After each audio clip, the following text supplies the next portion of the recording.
Hello and welcome to Breakfast Central. This beautiful Tuesday morning, reaching you live from the city of aquatic splendor, Lagos State. This is Breakfast Central. We'll bring you the right things to start your day. Insightful conversations, the latest news and discussions, and everything in between. I am Benga Aborowa. And I am Olive Emodi, very delighted that you've chosen to start your morning with us. Many interesting stories will be explored this morning on Breakfast Central. But now it's time for our wake-up conversations. Starting off with news reaching us that INEC received Senator Natasha Akpoti-Uduaghan's recall petition.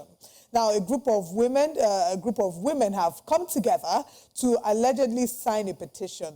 The numbers we're seeing are about 250,000, which begs the question, where were all these people when the election was going on, and where the last elections were happening? Because if you recall, Natasha Akpoti-Uduaghan won over the APC candidate with 54,074 votes. So if we're seeing 250,000 votes, where were all these people? Now, the group, of course, has said that she hasn't conducted herself in the best possible manner. They are under the aegis of Kogi Central Women Development Association, and they have said that, of course, they've watered down her allegations of sexual harassment. Their leader and their spokesperson, Omole Charity Ijese, disclosed in Lokoja to newsmen yesterday, saying that it baffled them to know that a simple change of seat would degenerate into the situation. That's something that a simple apology could have fixed, and now Kogi Central constituents will be void of representation. And this is what we're seeing here. There have also been allegations about how the signatures may or may not have been fraudulently we saw videos don't lie. The videos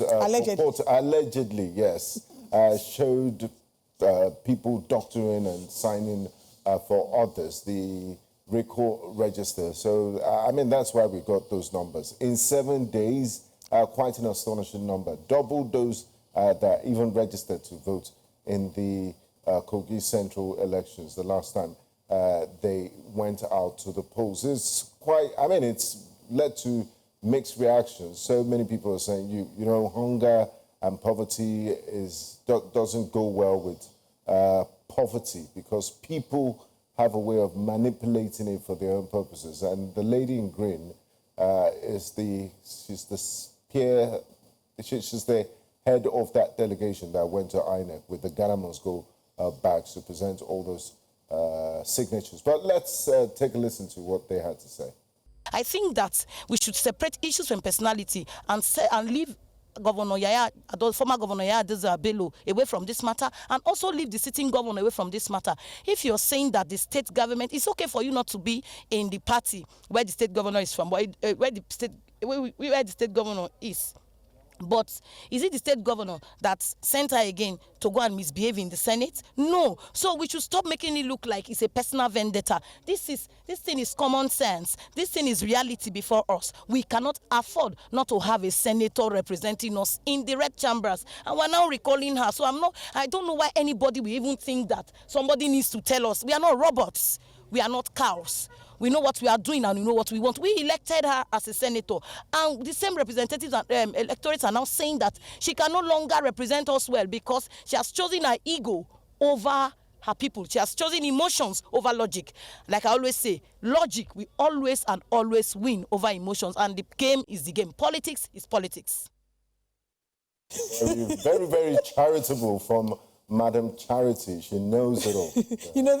Much later, we'll be taking what Nigerians are saying, because tweets have been put out reacting to this. One of the tweets was that charity begins at Akpabio, not at home. Speaking of at Yahaya, I can't remember which of them. Speaking of Akpabio and Yahaya, their names have also come into the conversation because in an interview with Punch newspaper, Debo Ologunagba alleged that this recall is not legit and it's politically motivated, stating that the Senate President, Godswill Akpabio, and former Kogi State Governor Yahaya Bello are the masterminds behind this. There have also been projections that the reason they want to kick Natasha out is to bring Yahaya Bello in. Speaking of Yahaya Bello, what's up with Yahaya Bello's case? How far have we gone? Or is that matter also going to be swept under the carpet? So these are some of the conversations that we're having this morning. When that lady, Charity, was asked about sexual harassment and, if that sexual harassment claim, if it didn't matter to her and if it should hold water in Senator Natasha Akpoti-Uduaghan's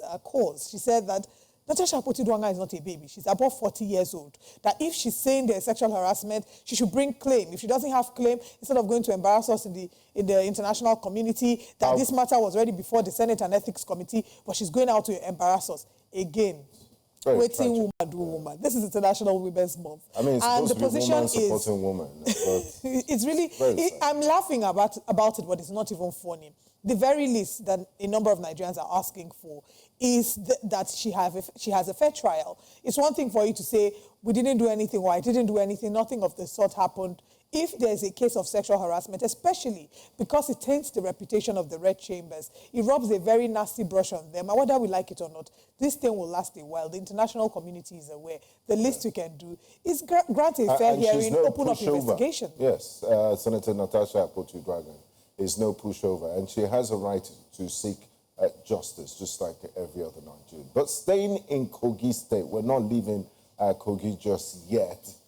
Just yesterday morning, as Nigerians went about their business, after the weekend, starting their Monday, prisoners in Cotton Karfe Medium Security, Correctional Center decided to make a break. They decided to jackpot out of the prison. 12 inmates escaped. News reaching us says a few of them have been captured. Man, what baffles me is that how do you try to escape in this present economic realities? Just give them 1 week outside, they would run back to the prison. No, They get free meals in prison. No, to be honest, I can even understand why they would try to escape. Because if economic reality is hitting those of us that are quote-unquote free, imagine what the quality of life in the prison is like. Because when we were living a decent life, those in Nigeria's correctional facility center services, the one thing they talk about is their living conditions, how they're always packed in thousands. They have the most overcrowded. They're overcrowded. They're not giving proper food. I know someone who's gone through the system, and the first thing the person said was, it's traumatic. It's supposed to be a correctional facility, but you come out from that facility and you need rehabilitation because the post-traumatic stress disorder is worse than what you've experienced. It's not something you will get over. But it's not the first time we've seen prison breaks in Nigeria. If you date as far back as, I have a list of them here. Abakaliki prison break in 2005, Bauchi prison break, September 7, 2010.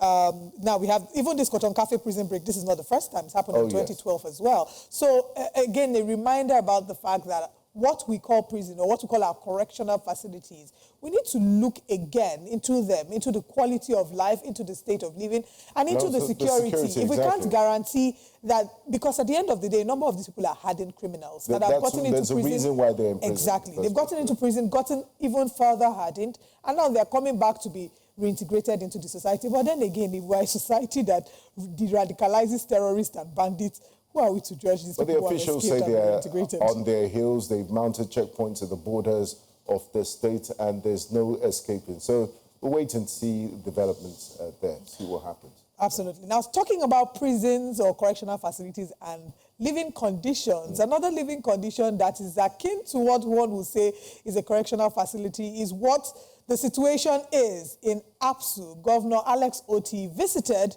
Abia State University, and it was a sore eye. Just look at the video. This is how people are living. It's heartbreaking. This is how students are living. This is how students are reading. These are the institutions they go through, to be able to come and, this is basically how they live. It's really sad.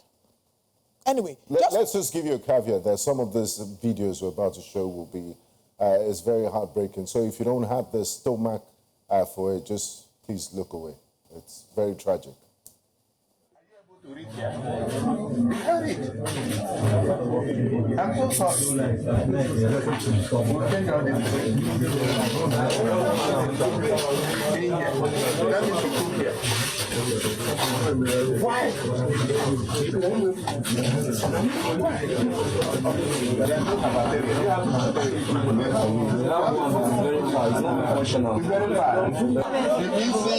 I will give you about 3 months to build a functional cafeteria.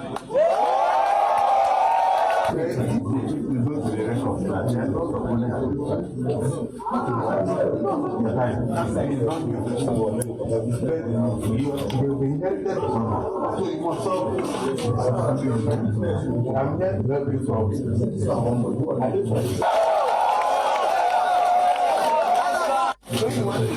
do you go? And there's no light, right? So do you like this here? I'm so embarrassed. This is not a condition that is conducive for you to learn. And that is the current situation of Abia State University. He has promised to pull it down and rebuild it and said that work will start in 1 week. But let us shock you. This video does not come as a shock to as many of us who have gone through the Nigerian university system. This is the reality of a number of universities, a number of higher tertiary institutions in Nigeria. How many people will come out and say that they schooled in better conditions than this? This is the current reality of what it is to go even in NYC orientation camps. You go to camp and it's even worse than this. Imagine something worse than this, where people have foams that are almost flat. You can see bugs in them. In our camp, a number of us were having our bath outside because we couldn't dare to use the bathrooms because the bathrooms were terrible. They couldn't contain the numbers of us. So let's not act and start pretending not to know this is the reality of education. And it's quite sad because yesterday, Olive, we were still discussing the state of education, primary school education. So it goes all the way. And if you go to the postgraduate halls too, there's absolutely no difference. And this is across the federation. And you wonder what is really going on. They are called ivory towers. Universities are called ivory towers for a reason. That is where you find the best in society. They're held to excellent standards. People don't walk on lawns. They're taught to be gentlemen and women. And I mean, it's not surprising when you see the quality of people that come out of these institutions. Because, I mean, how do you study and live in those environments? And these are state universities. And that's why parents are doing that. As we speak, there are over 100 university licenses waiting to be approved. Private university at the Nigerian Universities Commission, because they've seen the gap that is very hard for parents who want to send their children to federal universities or state-run universities. And this used to be the best, not just in Nigeria, but across the whole West Africa and indeed the continent. And it's sad how we've slowly degenerated into what we have now. It's almost, everybody's talking about 2027. Look at our education system. We have commissioners of education in the different states in the country. Just to, again mention that this is the reality of a number of universities. When I went to school in my government hostel, we were 8 in a room. Bunk beds, 4 bunk beds in a room. Thank God I don't look like what I've been through. Some even pay for this accommodation. No, not some. Shocked. You pay for the accommodation. The accommodation is not free. Yes, it's discounted, but it's not free. At the time, I think it was about 10,000. Some have even turned it to a business. You pay for a bed space and at highly inflated rate. Very, very terrible situation. Anyway, this is the reality of what education in Nigeria is. Beyond the terrible living conditions, the epileptic power supply, a number of us had to do what we call awoko. Awoko meaning reading overnight. Maybe you've had a long day and you want to study at night. You're studying with candles, lanterns.